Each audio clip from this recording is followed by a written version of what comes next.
Hello student, welcome in my class. आज की class में हम कॉची के सीमा संबंधी प्रथम प्रमेय पर आधारित कुछ महत्वपूर्ण प्रश्नों को हल करने वाले हैं। यहाँ हमने दो प्रश्न लिखे हैं, जिसमें पहला प्रश्न जो है उसमें n पदों का योग है और उसके अपॉन में n है और इस फलन की हमें सीमा ज्ञात करना है। तो यहाँ पर सीमा का जो फलन है पहले प्रश्न में सीमा का जो फलन है वह n पदों के योग के रूप में आया है और उस योग के अपॉन में n आया है। तो ऐसे फलनों की सीमा ज्ञात करने के लिए ही हमें कॉची का सीमा संबंधी प्रथम प्रमेय का प्रयोग करना होता है। और इस प्रमेय का प्रयोग करने के लिए हमें योग के रूप में आए हुए इन पदों में जो nवां पद है उस nवें पद को an के बराबर लिखना होता है। यहाँ nवां पद n+1/n है, तो हम इस nवें पद n+1/n को an के बराबर लिखेंगे। यहाँ हम लिखेंगे माना an = n+1/n। इसको चाहे तो हम इस प्रकार भी लिख सकते हैं, n के अपॉन में n अगर लिखे हम तो ये 1 होगा प्लस फिर 1/n लिख देते हैं। इसके बाद हमें इस an की सीमा ज्ञात करके रखना होता है।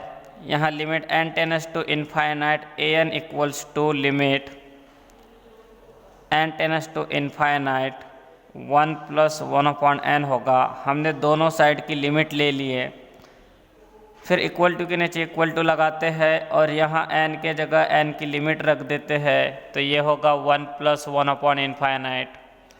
1/∞ तो 0 होता है, इसलिए हम 1/∞ की जगह 0 लिखेंगे, तो ये मिलेगा हमें 1+0, 1+0 1 होगा।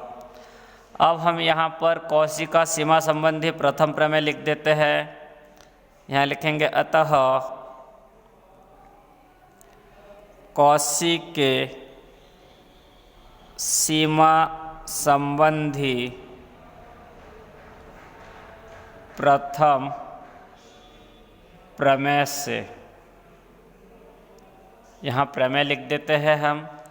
प्रमेय देखो क्या है, प्रमेय है limit n tends to infinite 1/n bracket of a1 + a2 up to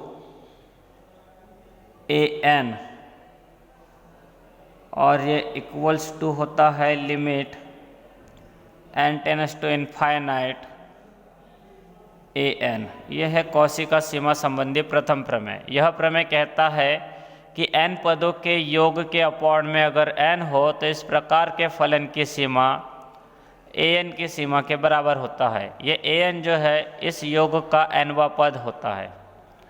ठीक है, इसी को आगे बढ़ाते हैं। ये limit n tends to infinite 1/n लिख देंगे और इसके बाद a1 की जगह a1 की वैल्यू लिखते हैं। यहाँ देखो an की वैल्यू हमने यहाँ लिखा है n+1/n। यहाँ अगर n के जगह 1 रख दे तो हमें a1 की वैल्यू मिलेगी, और वो कितनी होगी, इधर n के जगह 1 रखेंगे तो इधर भी n के जगह 1 रखना होगा। तब a1 की वैल्यू हमें मिलेगी 1+1/1। 1+1/1 मतलब 2/1, इसको लिख देते हैं। a2 की वैल्यू लिखने के लिए यहाँ n के जगह 2 लिखेंगे तो हमें a2 की वैल्यू मिलेगी, उस वैल्यू को हम फिर यहाँ रख देंगे। यहाँ n के जगह 2 लिखने पर a2 = मिलेगा 2+1/2। 2+1/2 मतलब 3/2। इसके बाद वाला जो टर्म होगा, इसके बाद वाला जो पद होगा वो फिर 4/3 होगा। इसी टाइप से लास्ट में an की वैल्यू लिख देते हैं n+1/n। और ये right hand side limit n tends to infinite an की वैल्यू 1 है जो हम फाइंड कर चुके हैं, तो इसके जगह इसकी वैल्यू 1 लिख देते हैं। और इस टाइप से हमें जो प्रूफ करना था वो प्रूफ हो चुका है और क्वेश्चन अपना कंप्लीट हो चुका है। इसी टाइप से हम ये सेकंड क्वेश्चन सॉल्व करेंगे। यहाँ लिख देते हैं हम सॉल्व 2। सेकेंड क्वेश्चन में देखो क्या करना है। यहाँ पहले तो हम लिख देते हैं लिमिट, इसके लेफ्ट हैंड साइड को थोड़ा अरेंज करके लिख रहे हैं, limit n tends to infinite 1/√n² + 1 plus 1/√n² + 2 up to 1/√n² + n। इसको देखो, हम ये जो हमने लिखा है सेकेंड, इसकी जो लिमिट वाला फंक्शन है, इसको हम थोड़ा अरेंज करके लिख रहे हैं। इसको हम इस टाइप से भी लिख सकते हैं, limit n tends to infinite, और उसके बाद यहाँ इस रूट से n² कॉमन ले लेते हैं, तो वो जो n² हम इस रूट से कॉमन लेंगे वह बाहर n के फॉर्म में बाहर आएगा। रूट के बाहर उसको n लिखना होगा, कॉमन वाले n² को। फिर यहाँ देखो रूट में क्या बचेगा, यहाँ से n² कॉमन लिया है तो यहाँ 1 लिखना पड़ेगा, और यहाँ जो 1 है वहाँ 1/n² लिखना होगा। इसी टाइप से सेकेंड टर्म में n√1 + 2/n² मिलेगा, और इसी टाइप से इसके लास्ट टर्म भी लिख देंगे। लास्ट टर्म में मिलेगा 1/n√1 + n/n²। तो हम दिए गए लिमिट के फंक्शन को इस टाइप से भी लिख सकते हैं, और इसी को थोड़ा आगे बढ़ाते हैं, इसको और थोड़ा अरेंज करके लिखते हैं। हम सभी टर्म में से, सभी पदों में से 1/n कॉमन ले लेंगे। तो ऐसा करने के बाद देखो हमें कौन सी स्टेप मिलेगी। ऐसा करने के बाद जो लिमिट का फंक्शन है वह फंक्शन इस फॉर्म में कन्वर्ट हो जाएगा, 1/n कॉमन आ जाएगा, और ब्रैकेट में फर्स्ट टर्म में यहाँ पर 1/√1 + 1/n² मिलेगा। सेकेंड टर्म इसकी 1/√1 + 2/n² होगी, और इसकी लास्ट टर्म लिख देते हैं 1/√1 + 1/n होगा। क्योंकि देखो इसकी लास्ट टर्म जो है, इसके लास्ट टर्म में 1/n √1 + 1/n² था, n से n कैंसिल कर देंगे तो यहाँ पर 1/n बचेगा। तो वही लिखा है हमने यहाँ पर। अब देखो ये जो फंक्शन है जिसकी लिमिट हमें फाइंड करना है, इसको इक्वेशन फर्स्ट दे देते हैं। ये जो फंक्शन है जिसकी लिमिट हमें फाइंड करना है, ये फंक्शन में n पदों का योग आया है, और इस पूरे योग के अपॉन में ये n है। तो जब सीमा का फलन, अर्थात जिस फलन की हमें सीमा ज्ञात करना है वह फलन n पदों के योग के रूप में लिखा हो और उसके अपॉन में n आया हो, तब हमें कॉची का सीमा संबंधी प्रथम प्रमेय का प्रयोग करना है और इस सीमा का मान ज्ञात करना है। तो यहाँ इसके लिए क्या करना होता है, सीमा संबंधी प्रथम प्रमेय के प्रयोग करने के लिए हमें ये योग का nवां पद जो है उस nवें पद को an के बराबर लिखना होता है। तो हम इस योग के nवें पद को an के बराबर लिख देंगे।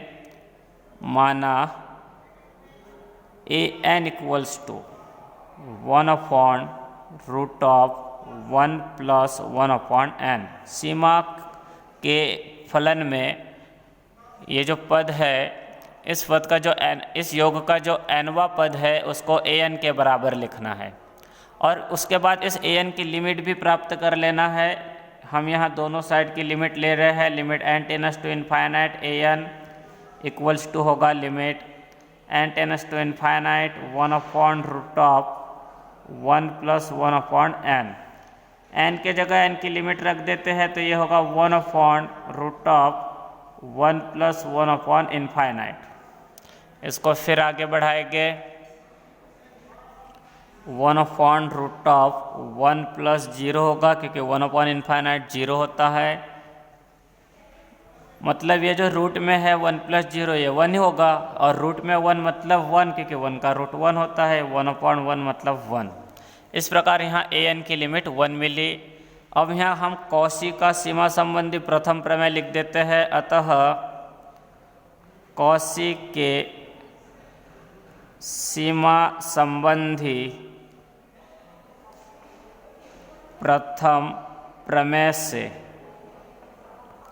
पहले हम यहाँ प्रमेय लिख देते हैं। प्रमेय है limit n tends to infinite 1/n bracket of a1 plus a2 up to an equals to limit n tends to infinite an। इसको आगे बढ़ाते हैं। ये limit n tends to infinite 1/n जैसे का वैसा रहेगा। a1 की वैल्यू लिख देते हैं। यहाँ देखो, यहाँ से a1 की वैल्यू मिलेगी हमें, मतलब यहाँ n के जगह हमें 1 लिखना पड़ेगा। जब हम यहाँ n के जगह 1 लिखेंगे तो हमें a1 की वैल्यू मिलेगी 1 + 1/1।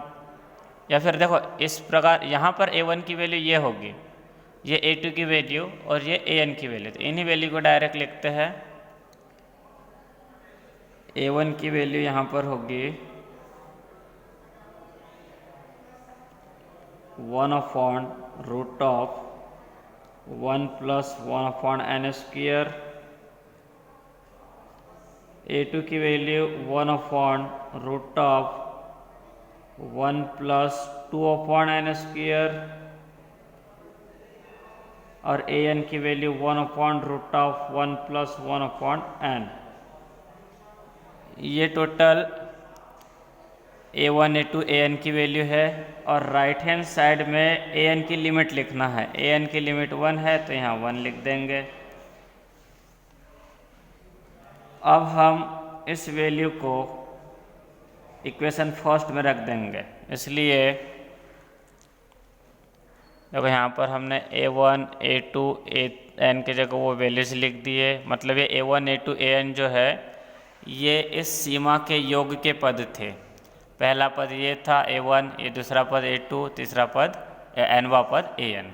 ये nवें पद में हमने an की ये जो वैल्यू लिखी है, इसमें हमने यहाँ 1/n लिखा है। इसको हम n/n² भी लिख सकते हैं, क्योंकि nवें पद में यहाँ n था, पहले पद में 1, दूसरे में 2, nवें में n हो गया।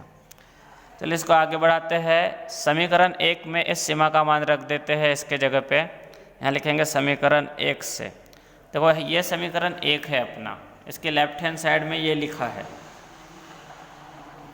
ये लेफ्ट हैंड साइड थी समीकरण 1 की और ये राइट हैंड साइड थी। लेफ्ट हैंड साइड जैसे कि वैसे लिख देंगे। और राइट हैंड साइड की ये जो लिमिट हमने निकाल के रखे है, ये लिमिट, ये राइट हैंड साइड में इस लिमिट के जगह 1 लिख देंगे हम, मतलब इसकी लिमिट लिख देंगे 1। तो चलो लिखते हैं अब हम समीकरण 1 को। Limit n tends to infinite, और इधर था 1/√n² + 1। लेफ्ट हैंड साइड लिख रहे हैं n² + 2 1/√n² + n। और इसकी जो वैल्यू है वो राइट हैंड साइड में लिखी थी इस इक्वेशन के।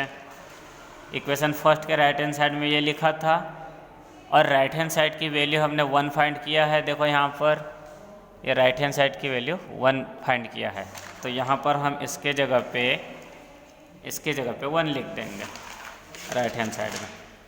तो ये होगा 1 और यही हमें प्रूफ करना था। देखो ये प्रूफ हो चुका है और इस टाइप से अपना क्वेश्चन कंप्लीट हो चुके दोनों। अब इसके बाद अगली क्लास में देखेंगे।